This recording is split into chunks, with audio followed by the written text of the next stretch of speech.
All right, so let's talk about direct formulation finite element method, okay, FEM. So I'm going to do this example on paper, show you how it's done, and then we're going to program it. All right, I'll show you my program that I have, and you can take a look at that. Then you can do each example or each problem the same way. So here we have an aluminum strap, thickness of 6 millimeters, carrying a load of 1800 newtons. We're going to use the direct method or direct formulation, find the deflection and the average stresses. We're going to split it up into 3 elements, and it has a Young's modulus of 68.9 gigapascals. All right, so FEM basically means we're going to cut it into sections and look at each section. So I'm going to do something first. I'm going to split this up into its sections. So the first section is up here. All right. Second section is pretty much this in the middle here. And the third section is down here. All right. And we can draw this out like this. Each section has a stiffness.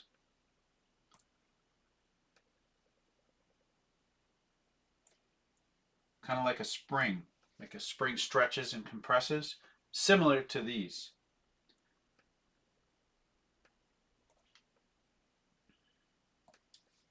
And then we have the load, 1800 newtons.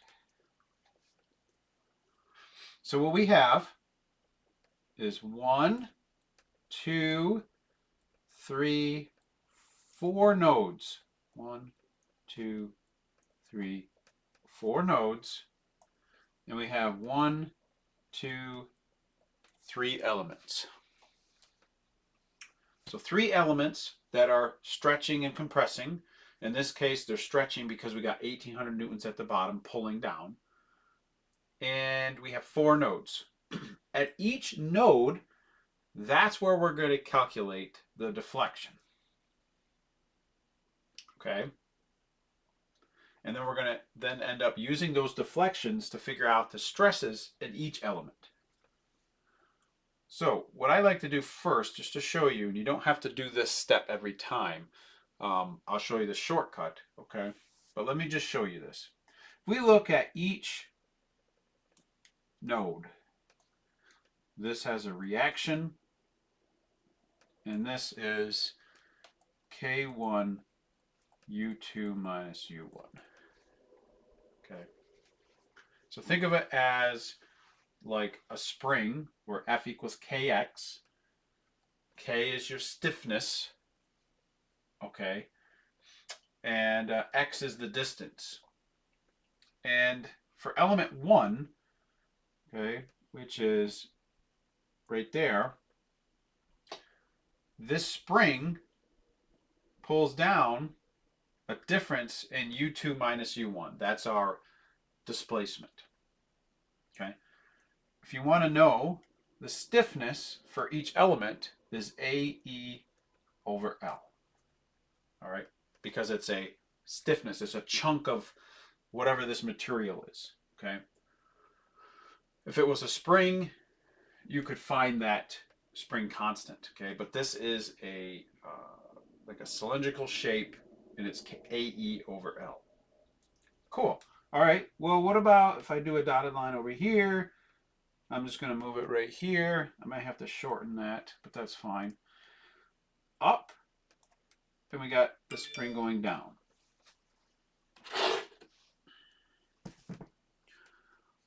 So up is equal and opposite, K1 U2 minus U1, but then this one would be K2 U3 minus U2.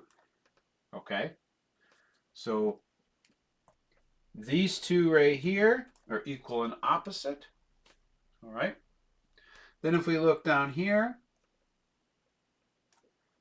going up and back down, this would be K2 U3 minus U2 because it's equal and opposite from above. This would be K3 U4 minus U3. And then finally, if we do the last one here, K3 U4 minus U3, and then downward would be the 1800 newtons. Okay. So if you looked at each node and you looked at the forces, this is like a free body diagram of this whole system. This is what you would have. And let's just write these equations out. So we're going to have an equation for each node. So there's going to be 4 equations. We're going to assume upward is positive. So we have R1 minus K1 U2 minus U1 equals 0. We have K1 U2 minus U1 minus K2 U3 minus U2 equals 0. K2 U3 minus U2 minus K3 U4 minus U3 equals 0. And the last one is K3 U4 minus U3 minus 1800 equals 0. Okay? So we have 4 equations right now. And we're going to rearrange this one. We're going to say R1 plus K1 U2, U1 minus U2. Okay? And then here is K1 U2 minus U1 plus K2. We're just flipping to make it easier. Okay. Then we got K2 U3 minus U2 plus K3 U3 minus U4 equals 0. And then K3 U4 minus U3. And I'm just going to keep this at 1800. Okay. All right. Cool. All right. So we have 4 equations right here. And what I'm going to do is I'm going to put these into what we call a matrix form. So let's scoop right over here. So I'm going to have what they call the stiffness matrix.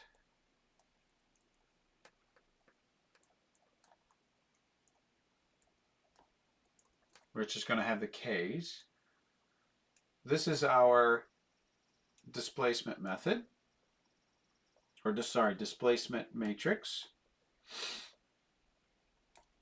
That's going to be equal to our load matrix. So, how do we do this? Well, first equation is R1 plus K1 U1 minus U2. Well, in this displacement, we know this. It's U1, U2, U3, U4.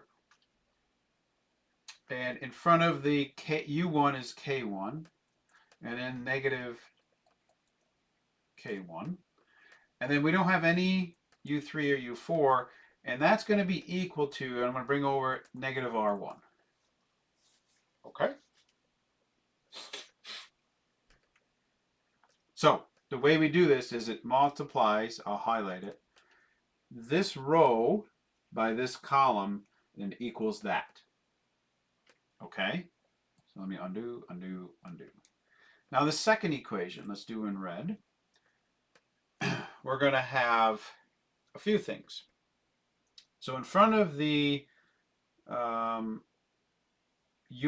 we have a negative K1, which is right here. And then we have in front of the U2, is here and here. We have K1 and K2. So K1 plus K2. And then the last one is U3, which would be a negative K2. And then 0. And that equals 0. So if you multiply this row by that column, you get that. See how there is one U1, which is negative K1, and then you have 2 that have U2, which is K1 plus K2, and then you have a negative K2 for U3, and there's no U4. undo, undo, undo. Cool. All right, let's just keep going. All right, so the next line, next equation, you have there's no U1s, but there is a negative U2, and then there's K2 plus K3, and then there is a negative K3, and that equals 0. And then the last one I'll do in black here. We have, there's no U1, no U2, negative K3, and K3, and that equals 1800. Cool. So you've now created a matrix form of 4 equations. All right. We have our stiffness, we have our displacement, and our load matrix. Awesome. Awesome. Okay, cool. Now, you do not need to do all of these steps that you're seeing right here. You do not need to show all of this. Okay? There's kind of a shortcut. So the way that we have these are all in series, these springs. And if you look over here into this, just the stiffness matrix, you have K1, negative K1, 0, 0. Negative K1, K1 plus K2, K1 plus K2, negative K2, 0, 0, and then so forth. See that pattern? You can follow this pattern for as many springs in series. So if you had, say you had 4 of them instead of 3, then you would just have to add another row and column and so forth. Okay, but the pattern is the same. Okay, so say you had 4 springs, then you would have, you would down here, this would be like K3 plus K4. And then the following line would be only K4s. Okay? The stiffness, this displacement matrix is the same, but over here, you can actually you can do negative R1, 0, 0, and then whatever your load is. Okay? Perfectly fine. So what you create, so what you need to do though is you do need to make these sketches right here. Chop it up, show your springs. There might be some in parallel, and I'll talk about that in a second. Check them in series. Then skip all the way to this right here. You can build this stiffness, displacement, and load. And then after you do that, now we can apply what we call boundary conditions and then solve for the displacements. Because we have technically, you're going to see here in a second, unknowns. Okay. So what we're going to do is we're going to apply boundary conditions now. And the boundary conditions are pretty much kind of 2 things. We have the displacement at 1 is fixed. This is stuck right here. So this displacement right here is 0. So how do we force that in this equation? Well, that term becomes 1, that's 0, and that would be 0. That states that U1 equals 0. Okay, because if we multiply this row by this column, it equals that. Okay. And then again, if we multiplied this row by this column, it would equal that section in the load matrix. Okay, just going to undo, undo, undo, undo, undo. And then technically we already kind of had the other one, which was the 1800. That's already our boundary condition. So we can use, now we have what we need, and we can just say that U equals K to the minus 1 times R, which we'll call our load matrix P. Okay, so we'll call this P, this is U, and this is already K. So we can invert K, and we can basically times it by P. Okay? Very similar to what we do where we say that, say like 10x equals like 50. say x equals 50 divided by 10, it would be the same thing as saying 10 to the minus 1 times 50. Okay? So we can now, boom, we have our displacements. Once we find our displacements, we can find stresses from this equation. Sigma equals E times delta U over the length. Okay? So if we know our change in displacements between two nodes, we can now figure out the stresses in each element. The displacements are in each node. So if we scroll over here, all right, these are our L's, L1, L2, L3, and then these are our thicknesses, W3, right there is W2, and then up here would be W1.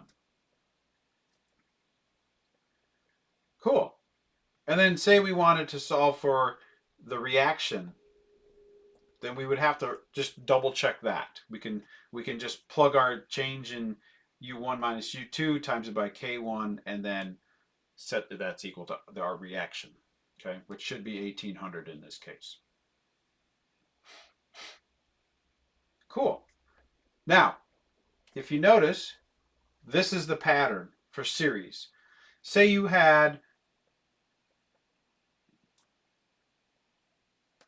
something where you had two of these together and say it went like this somehow.